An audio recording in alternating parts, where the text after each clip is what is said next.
Tudo bem, pessoal? Hoje nós vamos conhecer o sistema locomotor. Mas aí você vai pensar, locomotor, a gente associa a locomoção, associa a deslocamento. Pessoal, o sistema locomotor, ele envolve mais do que o simples fato de sair de um lugar para o outro, tá? Quer dizer, simples não, né? Não é aparentemente simples, mas ele demanda uma complexidade orgânica grande. Tanto que, para isso acontecer, é necessário a junção de alguns tecidos diferentes e órgãos diferentes, como os ossos, os músculos e o sistema nervoso. Quando eu digo que alguém está subordinado ao sistema nervoso, é porque eu tenho que ter em mente que o sistema nervoso ele vai comandar todo o meu corpo. Então, tudo que eu faço no meu corpo tem uma relação com o sistema nervoso, ok? E aí, deixa eu só falar para vocês por que ele é mais complexo do que o simples fato de sair de um lugar para o outro. Eu tenho que pensar em sistema locomotor como minha mobilidade em geral, não apenas o fato de andar, de correr, de sair de um lugar para o outro. Eu também preciso realizar as minhas atividades normais e para isso eu preciso me movimentar. Eu preciso me movimentar para falar, eu preciso me movimentar para mastigar, eu preciso me movimentar para comer, tendo que levar a comida à boca ou o meu líquido. Eu preciso me movimentar para minha respiração, ou seja, eu tenho várias coisas envolvidas no meu processo de mobilidade, tá? Então eu tenho que pensar um pouquinho mais amplo em mobilidade com o sistema locomotor, ok? Eu não só apenas me distancio, eu não só apenas saio de um canto para outro, eu preciso também fazer outros tipos de movimentos, tá? E aí a gente tem que entender o seguinte: os ossos, eles vão ser os órgãos passivos e os músculos, os órgãos ativos. Como assim? Vamos pensar bem. Quem vai fazer a maior movimentação é a parte muscular, que nesse caso aqui do sistema locomotor é o tecido muscular estriado esquelético, tá? No próximo vídeo que eu falar de tecido muscular, eu falo um pouquinho da diferença dos tecidos, ok? Então eu preciso entender que, a princípio, esses dois sistemas subordinados ao nervoso me dão essa mobilidade e quem vai fazer de fato a maior movimentação é o sistema muscular, tá? Bom, vamos conhecer nesse vídeo aqui, nós vamos dar uma ênfase aos ossos, tá? A parte esquelética do sistema locomotor. E para começar, quais são as funções dos ossos no nosso corpo? Tem mais de uma, tá, gente? Ele tanto dá a forma como estrutura do nosso corpo. Ele também protege órgãos vitais, como por exemplo a nossa caixa craniana, que protege o nosso encéfalo. A caixa torácica protege o nosso coração. Então, assim, eu tenho que pensar que os ossos, eles vão proteger os órgãos importantes moles, tá? Ele também proporciona um sistema de alavanca. Eu falei há pouco para vocês que nós precisamos levar a comida à boca.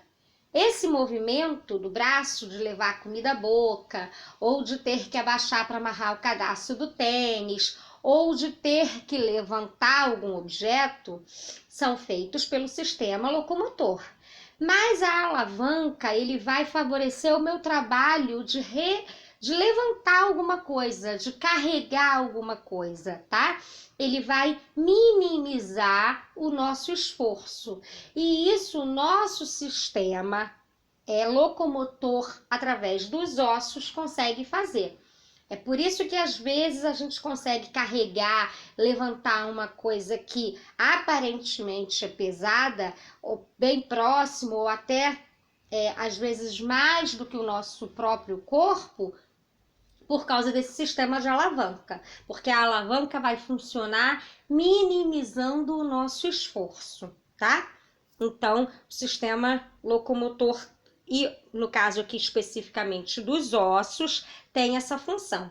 E quando eu falo em ossos, eu já sei que o conjunto de ossos forma o esqueleto, que num adulto nós temos 206 ossos, tá? Que vão ser distribuídos pela cabeça, pelo tronco e pelos membros superiores e inferiores. Para a gente começar, a gente só vai ver aqui um esquema dos ossos da cabeça. Gente, são 206 ossos, eu não quero que vocês lembrem o nome de todos e nem vamos conhecer o nome de todos. São muitos ossos, são acidentes ósseos, são combinações. A gente só precisa dar uma conhecida e saber alguns deles, tá? Então, na cabeça, eu tenho que entender que os ossos que vão estar na minha cabeça são os do crânio e os da face, os do rosto. O único osso que se move na nossa cabeça é a mandíbula, que fica, né, aqui assim, lateralmente, perto do queixo, né? E ele tem essa movimentação para quê? Para que nós possamos falar, obviamente, e mastigar, para nos alimentarmos, tá? Por isso que ele tem essa mobilidade, essa movimentação. E aí a gente tem aí um desenho simples, só para que a gente perceba alguns ossos do crânio, né, da cabeça. E aí nós temos aqui, ó, no primeiro desenho, em azul nós temos o da face e em begezinho nós temos o do crânio. E aí no crânio a gente tem, na parte de trás, embaixo, o occipital. Em cima, na cabeça, o parietal. Na lateral, nós temos aqui, próximo ao olho, o esfenoide. Na testa, subindo para o crânio, nós temos o frontal. E ao lado, né, assim, em cima das orelhas, nós temos o temporal. Prestem atenção que o número que encontra-se entre parênteses é a quantidade desses ossos no corpo. O parietal e o temporal, nós temos 2, porque nós temos um de cada lado da cabeça, tá? Nós temos o crânio, ele tem, o parietal ele tem 2, como se estivesse dividindo, tá? E os temporais também, porque é um em cada lado da cabeça.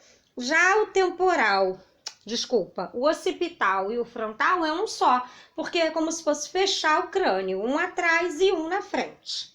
Ok? Bom, no outro desenho, onde está em azul o crânio, nós vamos observar os da face, que são os que estão em bege. Nós temos então aqui o nasal, que é justamente para o nariz. Nós temos o zigomático, que a gente chama de maçã do rosto, né? Que fica em cima, aquele ossinho que fica em cima. 2, porque é um de cada lado. Nasal também são 2. A cavidade orbital é onde vai entrar o globo ocular. E a maxila, né, que fica em cima. E a mandíbula, que seria o queixo, né, que vai juntar até lá lateralmente, ó. A mandíbula é toda, ela vai pegar todo o rosto nos 2 lados da face, tá? De novo, galera, é só pra gente conhecer. A gente não precisa aqui e nem quero que vocês decorem, porque são muitos ossos. Descendo, nós temos o quê? O tronco. E aí, os ossos do tronco vão ser os da coluna vertebral e o da região torácica, tá? Do tórax. A gente vai ver aqui, nesse primeiro, os da coluna. A coluna, ela vai ser responsável pela sustentação, é o que nos vai deixar eretos, que vai nos deixar firmes, vai sustentar o nosso tronco. E são formados pelas vértebras. Ok? Nós temos 3 regiões, que 3 o quê? Nós temos 5 regiões na coluna e elas são chamadas de acordo com as localizações. A primeira região é a região cervical, é lá o comecinho da coluna, tá? É onde como se fosse pegar o pescoço. Ela tem 7 vértebras, ou seja, são as 7 primeiras vértebras. E aí eu vou falar de cima para baixo, ok? Abaixo da região cervical, nós temos a região torácica. Ela vai ter 12 vértebras. Então, eu venho com a cervical, depois vem a torácica, que vai já começar a pegar o meio das minhas costas, propriamente dito. Aí vai descendo até a lombar, que já é lá próximo à cintura, mais para baixo, né? A lombar, ela é constituída por 5 vértebras. A sacra, que fica abaixo da lombar, ela já vai ter 5 vértebras também, só que juntas, não vão ser móveis, vão ser soldadas, coladas, formando um osso só, que é chamado de sacro, ok? E mais abaixo, lá no finalzinho da coluna, nós temos 4 vértebras que também se unem, formando o osso cóccix, que fica lá na pontinha da coluna. Então, assim, gente, vai descendo, tá? Começa lá do pescoço cervical, desce depois para o tórax, torácica, lombar, que já fica próximo ali à linha da cintura, né? Um pouco mais abaixo. A sacra já fica mais abaixo e a coxígea, que é a última parte da coluna. A coluna pode causar alguns desvios, né? Pode causar algumas doenças, esses desvios. Pode ser também por postura ou pode ser congênito, né? A pessoa pode já nascer com algum desvio de coluna, mas a má postura, a má formação, os maus hábitos, né? Podem contribuir para esses desvios. E nós temos 3 desvios que vão ser dependendo de como esses desvios acontecem. Nós temos a escoliose, que é quando a coluna é tortinha para o lado, tanto faz qual lado seja. Nós temos a cifose, que é a que a gente chama vulgarmente de corcunda, né? Ela pega o dorso, faz aquela inclinação, né? Mais na região torácica, uma curvatura torácica. E a lordose, que é aquela curvatura lombar, como se fosse o bumbum empinado. Não quer dizer que todo mundo que tem bumbum empinado tenha lordose, não, gente. Mas é só para que vocês entendam as regiões que esses desvios acontecem. Então, dependendo do local do desvio, ele recebe um nome diferente, tá? Então, escoliose lateral, cifose é dorsal, ou pode até considerar torácica, e lordose é lombar. Aí nós temos uma imagem com a quantidade de vértebras, com as regiões, né? Elas estão bem especificadas. E assim, a coluna vai pegar todo o tronco, vai dar sustentação por todo o nosso tronco. Ainda no nosso tronco, nós temos a caixa torácica, que também vai contribuir para a sustentação do tronco e, obviamente, do corpo. A caixa torácica ela vai ser formada por costelas, que tanto podem se prender à coluna pela parte de trás e pela parte da frente há um osso chamado externo. É um osso que vai justamente prender essas costelas, né? Na frente e atrás nas vértebras da coluna, ok? Ou nas cartilagens também que se ligam ao externo, tá? São no total 24 costelas, 12 de cada lado. E também são divididas por regiões. Então, eu tenho assim, 7 pares de costelas, os 7 primeiros pares, começando de cima, tá, galera? Sempre começo de cima para baixo. Na imagem a gente pode ver, ó, são os primeiros 7 pares. Eles são chamados de costelas verdadeiras. Por que são chamados de costelas verdadeiras? Porque elas vão se prender ao externo, que é o osso da frente, tá? Então, elas são chamadas de verdadeiras. Olhem no desenho que todas as outras não se prendem mais ao externo. vão se prender apenas à coluna atrás, ok? E na frente vão se prender a uma cartilagem, que esta cartilagem vai se ligar ao externo. Então, assim, os 7 primeiros pares são chamados de verdadeiros porque eles de fato se prendem ao externo. Descendo, eu tenho os próximos pares, né? Que vão ser 3 pares de costelas falsas, porque elas vão se prender atrás na coluna vertebral e na frente a cartilagens, e essas cartilagens vão se prender ao externo. E mais abaixo eu tenho 2 pares de costelas flutuantes, porque elas não vão se prender na frente em lugar nenhum. Elas são presas apenas atrás pela coluna vertebral, tá? Então, eu chamo as minhas costelas de falsas, verdadeiras ou flutuantes, de acordo com aonde elas estão presas e se estão presas na parte da frente, porque na parte de trás todas elas se prendem à coluna vertebral, ok? Então, só para a gente relembrar, as verdadeiras vão se prender na frente e no externo, as falsas vão se prender à cartilagem do externo e as flutuantes não se prendem em lugar nenhum, tá? Então, a gente consegue observar na imagem aí atrás. Lembrando que a caixa torácica, gente, vai proteger o coração, né? Principalmente. Bom, passando do tórax, nós temos os membros superiores e inferiores, que são, gente, os braços e as pernas. Quer dizer, a gente entende como braços e pernas, mas não são só os braços e as pernas.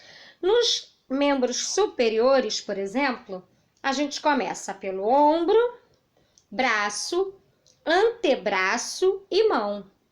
O que a gente chama de braço, que é todo o braço, não é braço, tá?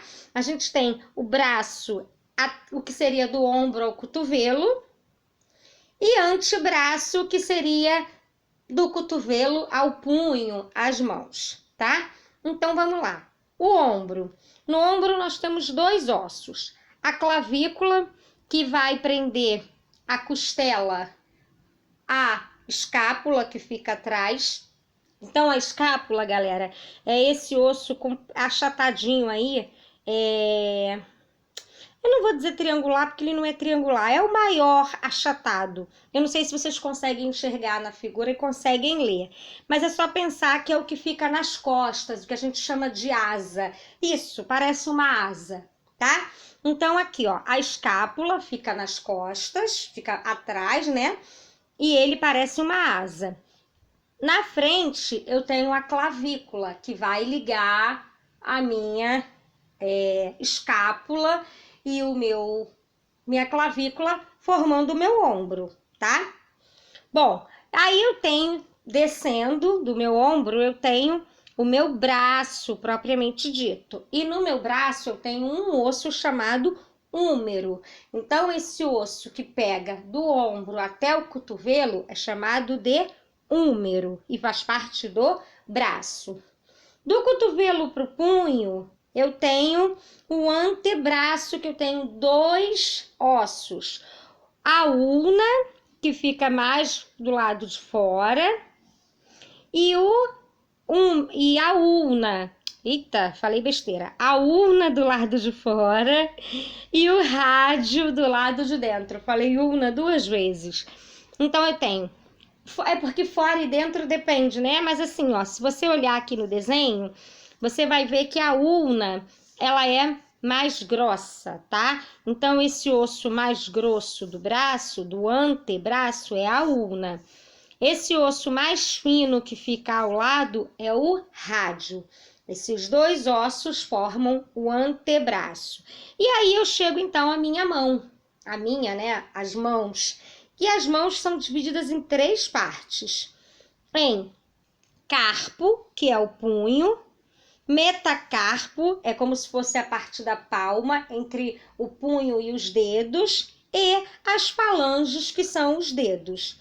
E aí eu tenho 8 ossos no carpo, que é o punho, 5 ossos no metacarpo e 14 ossos nas falanges. Tá bom, pessoal? É só para que vocês vejam. Aqui, ó, nós temos a mão para que vocês percebam quantos ossinhos tem nas mãos, tá? Então, eu tenho 3 regiões nas mãos. Bom, os membros inferiores. Os membros inferiores seriam o que nós chamamos de pernas, tá? Então, assim, de novo, a gente tem uma amplitude do membro. E a gente vai conhecer cada parte do membro inferior.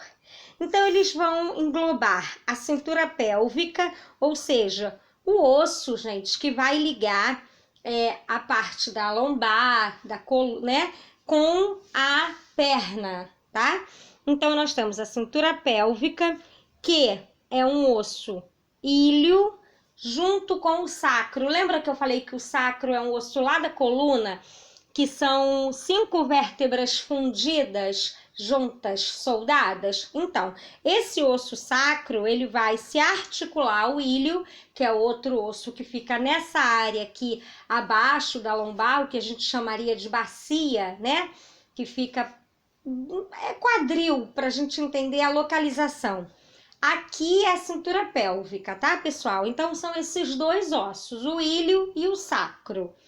Bom, descendo do ilho, da cintura pélvica, nós temos a coxa, depois o joelho, a perna e o pé. Então, galera, perna é só do joelho para o pé. Do joelho para a cintura é coxa, é diferente. Bom, e aí eu já acabei definindo quem faz parte da cintura pélvica. Na coxa eu tenho um único osso, que é o maior osso que nós temos no corpo, que é o fêmur. No joelho nós temos a patela, que é um ossinho pequenininho que fica na frente. Na perna nós temos 2 ossos, a tíbia e a fíbula, tá? Para que vocês enxerguem aí. A tíbia é o mais grosso, tá? É o que fica na frente aqui na posição da figura. A fíbula é o que fica atrás, é o mais fininho, ok? E aí nós temos o pé também dividido em tarso, que seriam 7 ossos, o metatarso, que seria a parte de cima do pé, e as falanges, que são os dedos. Então, o metatarso, 5 ossos, e a falange, 14 ossos iguais aos das mãos, tá? De novo, galera, é só para que a gente conheça e que a gente entenda que quando eu falo perna, eu abranjo todo o meu membro inferior, mas é só do joelho para o pé, ok? Eu espero que vocês tenham conseguido visualizar as imagens e compreendido um pouco sobre o sistema locomotor, parte óssea. A gente vai dar continuidade no outro vídeo com a parte muscular, ok? Um beijo, até o próximo vídeo.